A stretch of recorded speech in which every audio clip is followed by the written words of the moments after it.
Previously, on Fear the Walking Dead, the radio drama. If this is the end of the world, it's already over. The Abigail can survive on the sea for a long time. Others will covet that. He points toward the distant lights. They will covet that. Strand, stop the boat. That's funny. There are people out there we can help. They'll drown. I filled my mercy quota. 7 people saved to date. Be thankful. Hello? Is anybody out there? Anyone alive? We're alive, man. Barely. I'm here. Come on, we gotta talk. No, she's gone. She's buried now. No more strangers staring at her. Chris, I'm sorry. I don't care. You shot her. Jack, what's wrong? The hull got dinged up while we were leaving the marina. We thought we patched it up, but we're taking on water. Travis, someone needs help. They're sinking. His name is Jack. Who the hell is Jack? Did you tell him anything about us? Look, calm down. This isn't a game. Please, let me explain the rules of the boat. Rule number 1, it's my boat.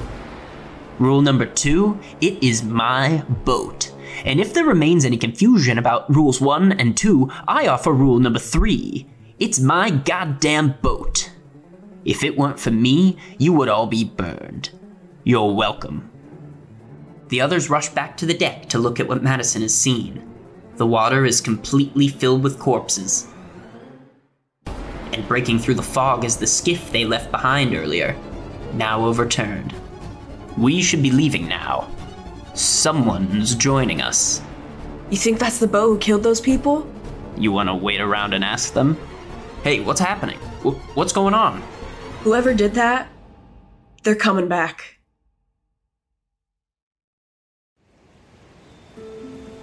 In a small cove on the Pacific, waves slowly hit the beach as the sun sets. In the distance, a boat can be seen with a large smoke plume coming out of it. A body washes ashore on the beach, just as 2 young children arrive. They each carry sand pails, and the boy carries a slingshot. As the corpse reaches the coast, it raises its head and begins to stand up. Come on, Willa. Okay. The 2 children run down to the beach and begin collecting shells, unaware of the infected that now makes its way clumsily through the shallows. As they pour their buckets of shells out and begin sorting through them together, another infected stands up in the water. Oh yeah, that's pretty. They grab the best shells and move to their sandcastle nearby, arranging the shells artfully as decorations, until suddenly, the infected run into a fence that's been positioned partway up the beach. Hurry! We're gonna get in trouble! Before they leave, Willa stops to stare at the 2 infected for a moment. Then her brother urgently grabs her arm. Come on! Coming! They run away, back inland, as another infected comes out of the sea and makes its way toward the fence. Out on the water, another boat appears over the horizon.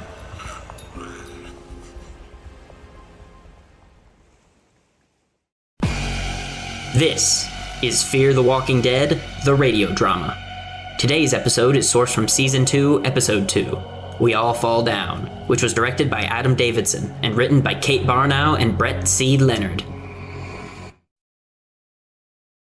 Below deck on the Abigail, Madison bangs on a closed door.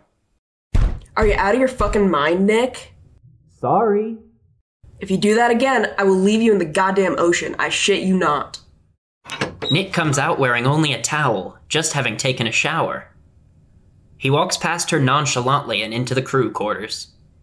Look, I thought I heard something. What? What could you hear? I don't know. Something bumping the hull. Yeah? Well, you almost got yourself killed. Nick calmly looks through the clothes in the quarters, picking a thin blue polo with the Abigail's logo on it. You almost got Travis killed, We're still trying to help people, aren't we? Yes. People that we can see. Maddie? They both turn to the doorway and see Travis carrying the logbook from the overturned boat. I've been reading through this, and we've got a problem. Up on the bridge, Travis leads Madison upstairs and tosses the logbook onto the dashboard. Daniel, Ofelia, and Strand turn and look curiously. Well, San Diego's dead. How bad? It's gone. What do you mean, Wait, gone? wait. It's burned. The military burned it down. According to this, the Leanne just came in from the south. It's all right here. I thought you said San Diego was safe. I wouldn't take this as gospel. Strand picks up the logbook and begins flipping through the pages flippantly. Did they even try to dock? Did they even go ashore? How do they know? Daniel reads over his shoulder and raises an eyebrow.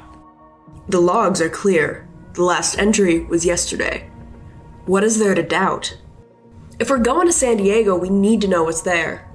Right now, I'm trying to focus on what's about to be here.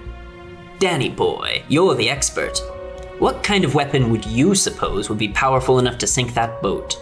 .50 caliber machine gun. Right. Military grade.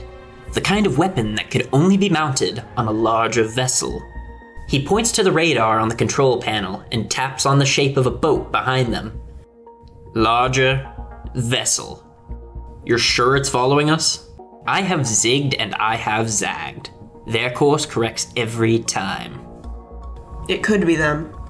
Or it could be Alicia's radio crush for all we know. Which is why we don't talk to strangers. Whoever it is, we're not losing it. And it's faster. Fine. Where do we go? What do we do now? Strand reaches into a drawer and pulls out several navigational maps, laying one out on a light box. We hide. We'll lose them on the radar if we stick to the coast. He looks at several islands near the coast. This one. It has a cove. Well, sure, so does this one. Just as deep. And this is a wildlife refuge. There'll be a ranger station there. Which will probably be abandoned. Yeah, but a ranger station's gotta have some shortwave radio, supplies. We can gather information. Then that's where we go. Strand looks around and sees that the others are all in agreement, and nods. Katrina Island it is. As the sun goes down and the Abigail speeds away toward the island, Travis goes to the back of the ship and finds Chris leaning against the wall. Travis sits down on the stairs. We're gonna land soon. We'll get away from what's out there, catch our breath. Looks like a good place. It'll be safer. Chris takes a few steps away and turns back to him. How do you know? When Travis doesn't answer, Chris nods and walks back inside. They arrive at Katrina Island late that night. Madison, Travis, and Strand stand in the bridge, watching closely as they make their way toward a dock. Suddenly, lights flash on and then back off in one of the buildings near the dock. Did you see that? I think a light came on in that house. She points it out, and they all see as the lights flash on and off once again. Once they dock, everyone gets off the boat except for Strand, who stands on the top deck and watches them. Daniel ties the ship to the dock. You coming? Oh no, I'll stay. Make sure our radar friend moves past us. When he's gone, we're gone. Ofelia and I will keep you company. Please, solitude doesn't bother me. We insist. The two stare at each other for a moment as the others begin to walk up to the house. Travis and Madison lead the kids up a stairway that leads right to the front yard. Someone's home. Well, they're not throwing their doors open. No, they're scared. We'd be scared too. Travis walks near the front door. Hello? Hello? Travis, what are you doing? We know you're in there. We know you're scared. We are too. We just need information. We're not a threat. We're not sick. We need help. The door suddenly swings open, only for the young boy from the beach to run outside carrying his slingshot. He stops short and says nothing. Harry, get back here. A man in his 50s wearing work clothes walks outside. A woman a bit younger than him steps out and holds the two young children, Harry and Willa, and looks nervously at her husband. Sorry, He's just excited to see people. Been a while. We just saw your light came on. We were on the water. That was an accident. Everyone stands around tensely for a moment before Travis walks over to the man, hand outstretched. Travis. I'm Travis Manoa. The man hesitates before shaking Travis's hand. George Geary. What can I do for you, Travis? We had to drop anchor. It's no safer on sea than on land. Well, what makes you think here's safe? We just need to get our bearings, and we'll be gone. You have nothing to fear from us. Inside, Travis intently looks over a bookshelf in George's office, which is completely covered with charts, illustrations, and photographs of the island and its wildlife. George walks in and hands him a beer, then motions to the books. You're welcome to take something. Thanks. Once upon a time, I had a stack of books by my bed. Tried to get through one a week. Always fell behind, though. He turns and looks at the walls, walking over to another bookshelf and slipping on a pair of reading glasses. I can't imagine having time for it now. Go ahead. Take it. Nobody's writing any new ones for a while. Travis nods, then picks up a book and looks it over. You folks are from Los Angeles. You've got that air about you. We left when they started bombing. Napalm. Travis turns to look at him. It's what they're using up and down the coast. I've been checking in with some of the ranger stations. Is it every city? George retrieves a map with dozens of red circles up and down the Pacific coast. As far as I can tell, Portland, Seattle, Vancouver. And to the south? San Diego is burned. Further south? They shut down the border. No way in or out. Oh, God. So what's left? Not a hell of a lot. The interior's no better than the coast. Last time I connected with Joshua Tree, rangers told me, petrified forest, gone. JT shut down soon after. That's Cali, that's Arizona. Zion and Arches went down before them. Utah gone. Rocky Mountain Station's dead. It's Colorado, that's the Continental Divide. That's good half the country. Shit. Downstairs, Madison talks to George's wife, Melissa. Did you work? Yeah. I was a high school guidance counselor. Really? I have my MSW. I worked with a lot of kids out of LA Unified. Did you? Yeah. Had a whole other life before George. Whole other life. Did you like it, your work? Yeah, I loved it. Did you ever find it hard, though? Looking after other people's kids when you had your own to worry about? Well, it could be hard, but kids are funny, you know? I mean, each one needs something different. Even if I felt like I didn't have anything left to give, I'd find it. So, was it always at a high school level? Did you ever get to work with younger kids? Nope, never had the chance. Wasn't because you didn't like little kids, though, huh? No. I have two of my own. I liked them better when they were little. An older boy with curly brown hair walks in and sees the newcomer and glares at her. He carries a rifle over his shoulder. Mom? This is my eldest, Seth. Seth, this is Madison. Hi. You good, Mom? Yeah, we're just having a chat. So nice to have a visitor. How are you? I'm good, really. Madison smiles at Seth, but he doesn't return it, and looks back to his mother. Madison's smile fades. Where's Dad? He's in the study with her husband. Seth eyes Madison once more, then grabs a flashlight off the fridge. Alright, I'll be back in a little while. As Seth walks out the back door, Madison smiles and turns back to Melissa. You have any more of that wine?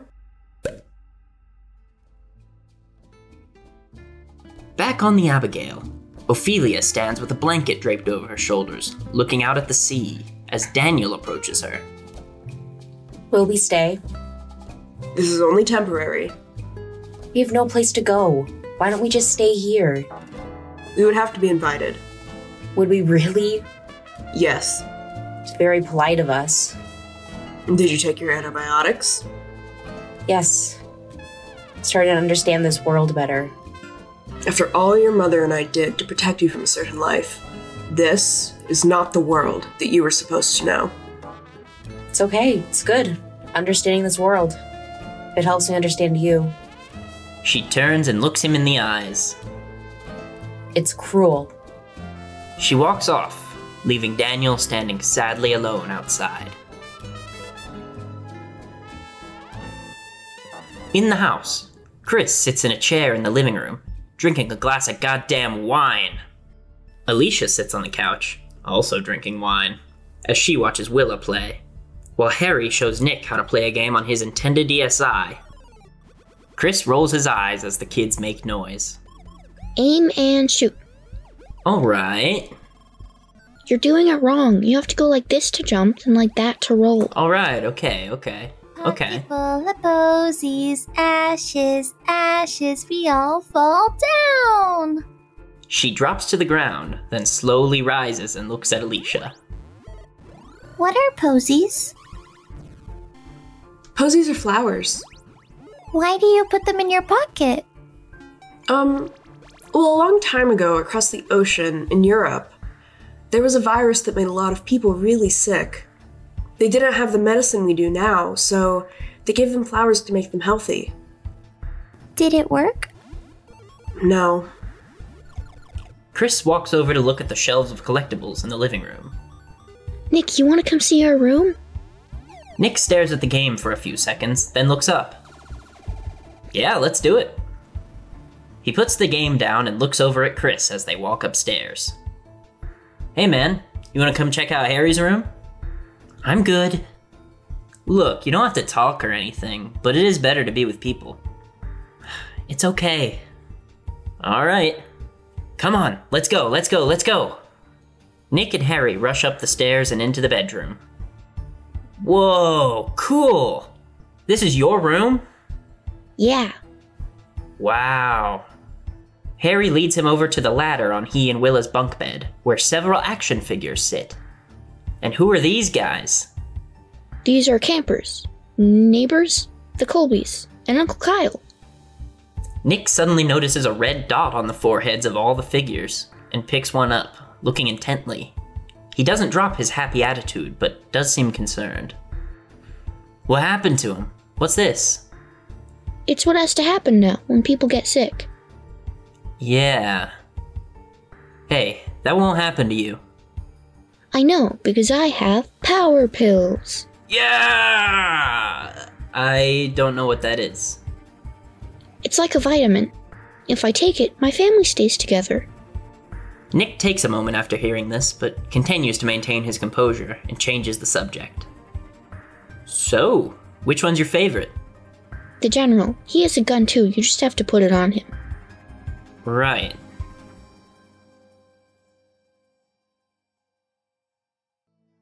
Later, on the bridge, Daniel sits and watches Strand as he stares at the instruments, giving a constant, almost creepy smile. You got somewhere you gotta go? I don't like sitting on my behind. Target practice on a $10 million boat. Your $10 million boat. What? You said a $10 million boat. Like this boat is not yours. Oh, it's mine. Don't you worry. I'm not worried. I'm curious though. Who are you planning on leaving behind? I bring you to my house, take you on my boat. Where's the trust, viejo? Why would I leave behind those that I brought with me? Resources. You only had so much. You didn't plan on so many. We will do fine. We have water. And you're one hell of a fisherman. In George's study, Travis sits and listens to George rant. I guess what I'm saying is, they aren't infected, Travis. We are. We're the weeds Mother Nature's pulling. What's happening? It's not natural, man. Oh, it couldn't be more natural. The world couldn't sustain itself, so it stood back and said enough. This is its course correction. Travis thinks back to the final lesson he ever taught, and its moral. Nature always wins. Yeah, exactly. And I'm not telling you anything new. Your people get this better than anyone. Travis nearly spits out his beer. Oh, excuse me? You're Maori, aren't you? Yeah, just not many people guess. I'm an amateur anthropologist. I'm an amateur a lot of shit, but I've been a student of your culture since I was young. I went to New Zealand on an exchange. You been? We brought my grandma back there when she died. I was just a kid. See, that's incredible to me. The commitment to keeping your family on tribal ground, so that every life cycle begins and ends on the same sacred earth. That's beautiful, man. And it's right. Yeah, that's why I raised my family out here. And that's why we'll stay. So, you good if we dock for the night? We should be gone by tomorrow. Yeah, of course. I feel lucky. How so? We had no idea what kind of hell might come off that boat. He picks up the book Travis was flipping through earlier and hands it to him. But we found new friends. Later, Travis and Madison lead the kids back to the Abigail. So, how bad is it? It's worse than we thought. San Diego, the whole West Coast, it's dead. I can't believe it. George thinks it's all part of nature's grand plan. Yeah, he's intense. You have no idea. Melissa was grilling me about my job like it was an interview. Maybe she's curious about the outside world. They never go to the mainland. Never? He told you that? Yeah, he believes in man's connection with his land. She turned the light on purpose. George says it was an accident. She knew what she was doing. You think she wants to get off the island? Yeah, and if he doesn't, maybe she's scared to say so. On the boat's deck, Nick lies comfortably on a couch. Alicia walks outside wrapped in a blanket. Hey, you want to know what the most underrated perk of the apocalypse is? Yeah. No planes, no noise pollution, no smog. Just stars. Yep, well, we definitely stopped the climate crisis. Awesome. Why are you up? Why are you up? I don't know. I drank too much wine. My mind's racing. Come on, what's your excuse? It's these kids, man. They've seen more than their fair share, you know? Like, what they're living in now and what they're gonna live in, I don't know. Things are just never gonna be normal for them, you know? It's not fair. Well, at least they're prepared. Yeah, they're prepared like it's the end times. Isn't it? No, Alicia, it's not the rapture. Something's off here. She sits down near him and gets comfortable, then looks up at the sky again. Everything's off. Everywhere.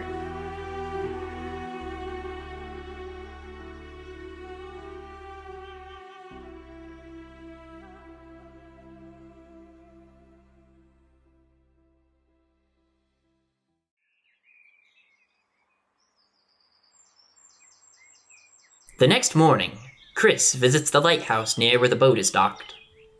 He walks around aimlessly on a deck built around the base of the lighthouse, passing by several benches and some coin-operated binoculars. He absent-mindedly spins the binoculars around, seeing as he has no coins on him, when suddenly he hears a door slam closed. He walks around the lighthouse until he has a view of the Geary's house, where he sees Seth walking away, holding a large fire axe. Chris walks down to talk to him and meets him near the beach. Hey, where you going? I got chores. You can help if you want to. Chris doesn't answer at first, but sees the fence on the beach ahead of them, with a few infected clanging against it. What are we doing? Maintenance. Where are they coming from?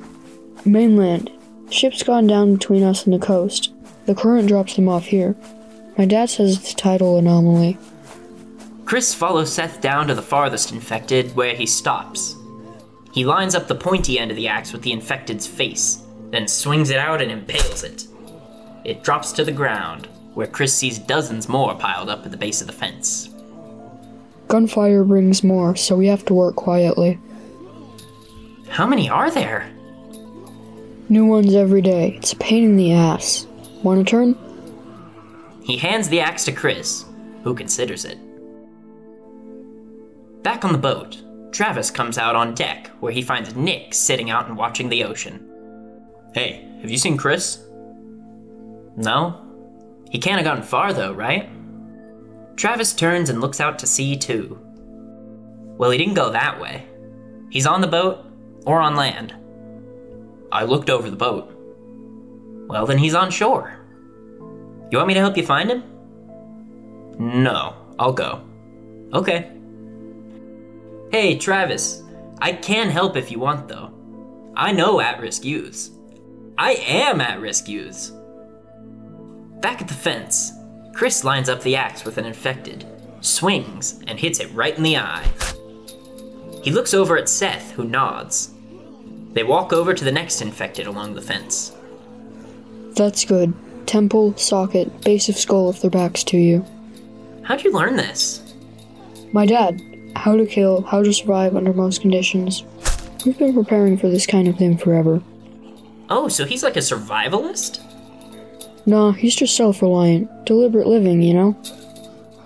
Chris swings and hits once again. There it is. Good job. Chris smiles proudly. Above them, on the same path they took down here, Travis appears over the hill, walking down toward them as Chris takes out the final infected. That's that. Come back after lunch, again before dinner. Hey, can they climb? Haven't seen that yet. They're pretty clumsy. As they walk back, Chris turns and sees another infected walking toward the fence. Oh, hey, there's one more. We'll get it later. No, I got it. Seth hands him the axe and nods, turning to walk back up. Bring the axe back when you're done. Have fun. Chris nods and walks back to the fence. On his way up, Seth walks past Travis. Your son's a natural, sir. Travis comes down to the fence as Chris hits it in an effort to attract the infected over to him. Chris, what are you doing? I'm being of use. Come to the boat, huh? Yeah, I will. Come on, In a please, minute. Chris. He lines up the axe and swings it back, then hits the infected right in the eye once again. Travis looks away, then turns his head down and shakes it. There, I'm done. Chris glares at him as he walks past and back up to the house. Travis eventually follows. There, he sees George coming outside to load some tools and wood into his truck. Morning, neighbor. Hey, you got a problem down there on the fence line, near the water? Yeah, they wash up there sometimes. Seth manages it. I saw him. My son was with him, helping him. George nods, then turns and notices Travis's displeased expression. We can't let him press the fence. We go out once a week and clear out the bodies. Travis sighs and shakes his head. You okay? Well, he had an axe and he was swinging it like, I don't know. My son used to mow the lawn, take out the garbage, you know? Tidied his room, cleared the dishes, this is... George steps forward and pats him on the shoulder. Well, this is how we manage now. For as long as we can. This is how it is. Take a ride with me. Come on. They drive across the island, then get out and unload the wood, tools, and some chain link fence.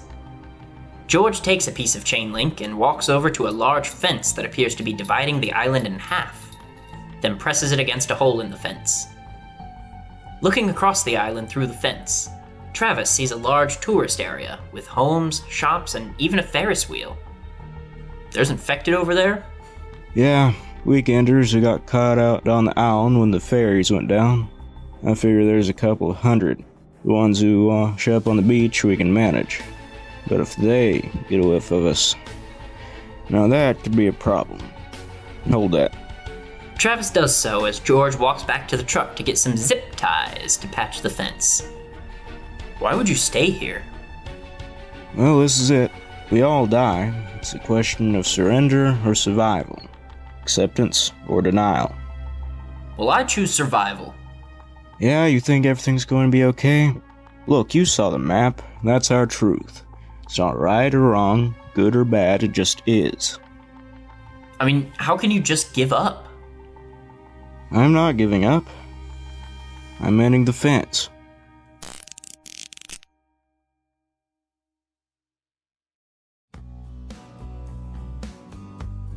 Over on the tourist section of the island, Alicia pops her earbuds in, listening to music on her iPod as she approaches the Katrina Island Visitor Center. She stops and stares at a map before proceeding to the front door of the center. She sees a sign-up sheet for a bird-watching tour, looking sadly at the names of those who last took the tour before the world ended. Then she picks up the pencil hanging by a string and draws the jagged heart shape that she tattooed on her arm. At the same time, in the Geary's house, Nick sneaks inside while no one's home. He walks into the bathroom and opens up the medicine cabinet, then closes the door behind him and begins the familiar process of searching through the bottles of pills. Oh, he doesn't find what he's looking for, so he leaves the bathroom and wanders into George's study, where he looks around in some obvious hiding places before picking up a small globe sitting on a filing cabinet. Ooh. The globe has a partition in the middle, and Nick twists it a few times before it opens up, revealing a Ziploc bag filled with small yellow pills. Amazed that his suspicions are true, he begins looking over them to discern what exactly they may be. Hi, Nick. Nick quickly puts the pills back in the globe, closes it up, and puts it back where he found it as Willa walks in. Hey, Willa! Where is everybody? Come draw with me. Oh, me? No, I can't draw. I've got very important... Draw! Alright, come on. Come on, what should we draw? He takes her hand and leads her out of the room, taking one last look at the globe as he goes. Back on the bridge of the Abigail, Strand sits back in his seat, looking seriously pissed as Daniel paces around the room, patting himself on the stomach and humming. You hover over me like the specter of death, Daniel. Maybe I am. Or your guardian angel. I guess we'll have to wait and see. They're both then alerted by the yacht's control panel and look to see the outline of their pursuer disappear off the radar screen. Thank God. Our friend is gone. We sail with the tide. He takes the keys to the boat with him as he walks out of the bridge, leaving Daniel alone. On shore, Madison approaches the Geary's vegetable garden, where Melissa is picking peppers. Morning. She squats down beside her and begins picking peppers. That's not necessary. It's the least I can do. You sleep okay? Nope. You? No. Did you get everything you wanted? All the information you needed? We know where not to go now. It's something. Melissa picks up the bucket of peppers once they finish and begins to walk back to the house. Madison takes a deep breath and stands up. We should be leaving soon. Melissa stops in her tracks and turns around to face her. That's a short trip. Melissa, the light you turned on last night, was that an accident? That was just a mistake. Stupid habit. Once is a mistake. Twice? Were you signaling us? I saw you from the pier last night. I watched you on the deck with the binoculars, and when I saw you, I just had this strange sense of hope. Like, maybe Willa and Harry would have a chance. The kind of chance they're not gonna have if they stay here. When I saw you come to shore, I turned on the light. I thought you said the island was safe. No. We're just biding our time. Biding our time till it's over. Come with us. I can't. I'm not well. I have MS. I'm not gonna die tomorrow, but it's not a weight you need. It's not a weight my children need. But what about George? If we take all of you, wouldn't he agree to... George is not gonna leave this place. He thinks it's better to die with family than to die with strangers. Seth is the same way. You want us to take Harry and Willa? Melissa takes a moment, finally hearing it out loud, then slowly nods.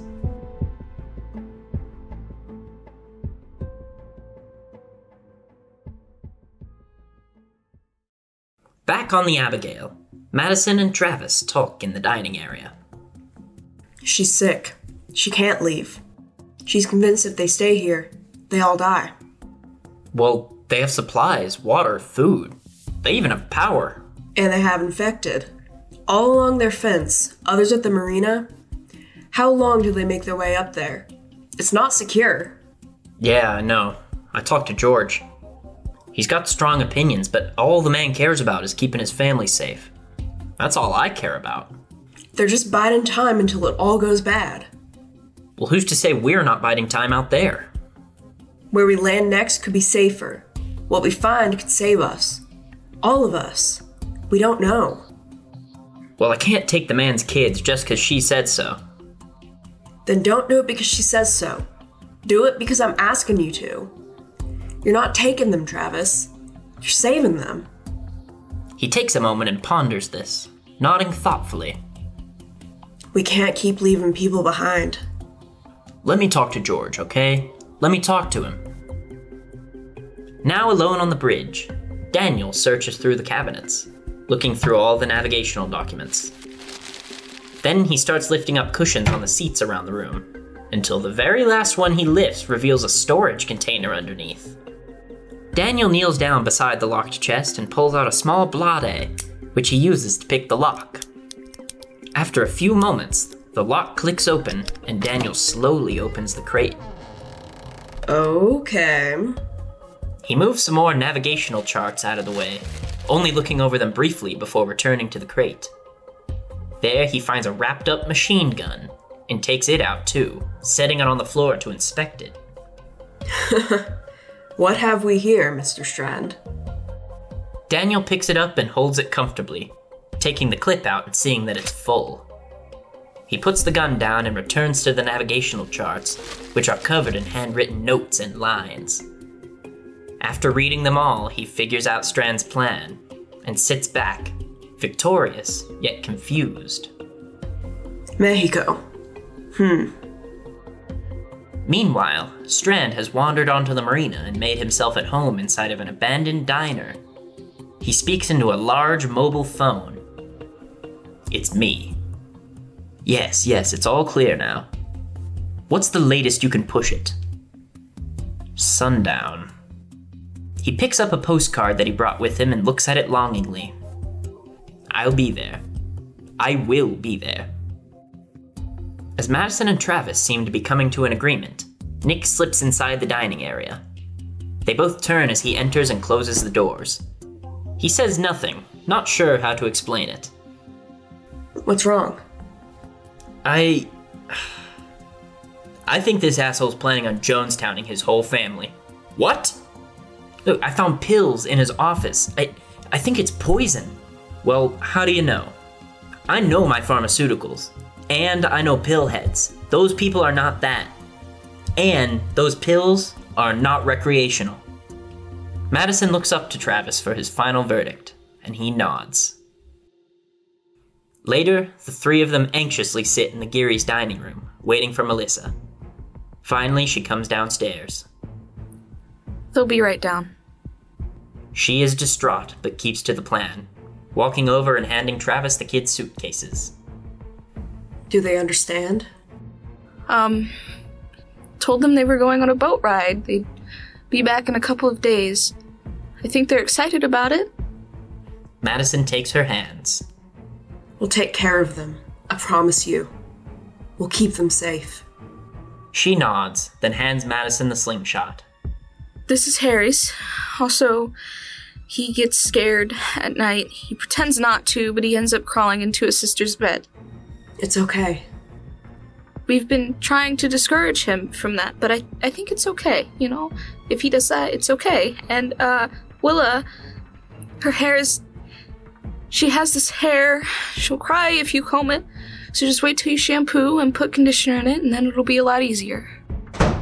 As she finishes her instructions, they all suddenly turn to see George has come inside. What's going on? Hey, George. They're all lost for words. What is this, Melissa? George. Why? Why? She walks toward him, but he slowly backs away.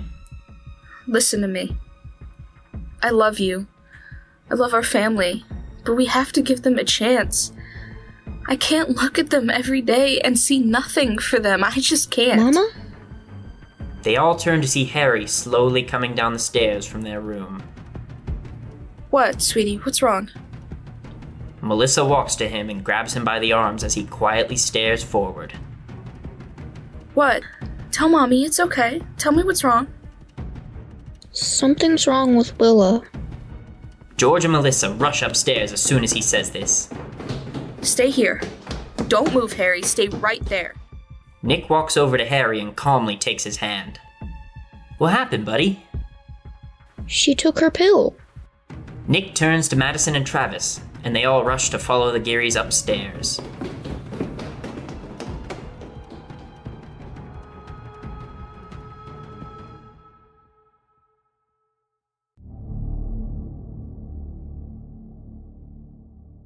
They walk in to see Melissa cradling Willa in her arms. No, Willa! They look to the dresser and see the open globe sitting atop it, the bag of pills removed and open nearby. Melissa. No! Get out of here! She furiously pushes him away as he tries to console her. Just then, Willa's eyes snap back open, and she weakly gasps. Willa! Melissa! No, you can't hold her. It's not safe to hold her. She knows. Then, Willa jumps up and takes a bite out of Melissa's neck. Maddie. Get Harry away from this. As Willa continues devouring her mother, George pushes them out and back to the stairs. Take him out. Come with us. No. You can't save them. I'm not going to. Go. Go! George calmly walks back to the kids' room and sits down. On the dock, Nick carries Harry as he sprints, leading Travis and Madison to the Abigail just as Daniel's untying it. What happened? They turned. We're taking the boy with us. Daniel helps them all up onto the boat, where Nick sets Harry down. I want my dad. I want my mama. I know, but this is what they want. They want us to take care of you. What happened to Willa? Did she... She got sick. Nick looks back to see Chris closing up the railing on the side of the ship, and Daniel throwing the rope on board and coming their way. Come on, let's go inside. They walk inside just as Strand comes downstairs. Madison, what have you done now? We're taking him with us. We have room. Put him back where you found him. We have room. We most certainly do not. Children are the definition of dead weight. You're not doing this again. You don't decide who lives and who dies. That's exactly There's no what debate. I do. We're doing this. Now move the goddamn boat. They stare each other down for a moment until, outside the boat, a gunshot rings out. Travis begins to walk outside, but quickly finds himself at gunpoint. Stop. Get back. Get back. Seth steps inside and looks around until he sees his little brother, who's being held closely by Nick. Harry, come here. I'm taking you home. No. Look, there's no home anymore. Shut up. You don't know what's Shut back there. up. Listen to me. I know what's there. It's our home. This is still our home. Seth, your dad doesn't want this anymore. He told us to take care of him. My father told me what he wants. He taught me. But he changed his mind. No, I don't believe you. Come with us, Seth. Please. Daniel, don't. They turn to see Daniel holding a pistol up towards Seth from the corner of the room. I can get at least one of you guys, maybe more. Is that what you want? Just let us go home. Just let us go. Harry, come here. Come on. Nick tries to hold on to him, but Harry rushes forward, grabbing his older brother around the waist. Seth looks around the room at all of them. You caused this. They all walk outside as Seth and Harry get off the boat and begin walking back up the dock to their home. Daniel turns back to walk inside as the rest of them see a horrible sight. Oh God. Papa, Mira. They see an undead Melissa walking up the dock towards Seth and Harry. Mama?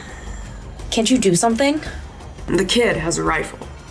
Daniel, ignoring the situation on the dock, walks back inside the boat. The others stand and watch as Seth gets down on one knee and puts an arm around Harry, turning him toward the Abigail as it slowly sails away. I want you to wave goodbye to the nice people, okay? Alright, just keep waving. On the boat, Madison waves back to Harry as they all watch Seth put his rifle up to his shoulder, taking aim at his undead mother. Alicia goes to Chris and puts a hand on his shoulder. Oh, Chris. Don't look.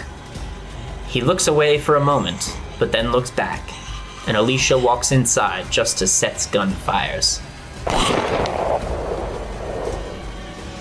The Abigail, captained by the unaffected Strand and his newly discovered secret, moves out of the cove and back into the vast sea.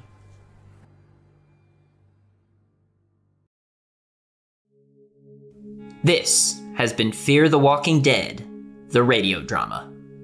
Today's episode was sourced from Season 2, Episode 2, We All Fall Down, which was directed by Adam Davidson and written by Kate Barnow and Brett C. Leonard.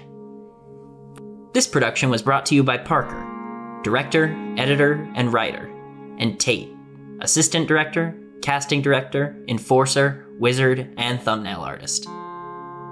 This episode starred Parker as the narrator, Travis, Nick, Chris, and Strand. Tate. Yeah. What's up? Tate as Madison, Alicia, and Daniel.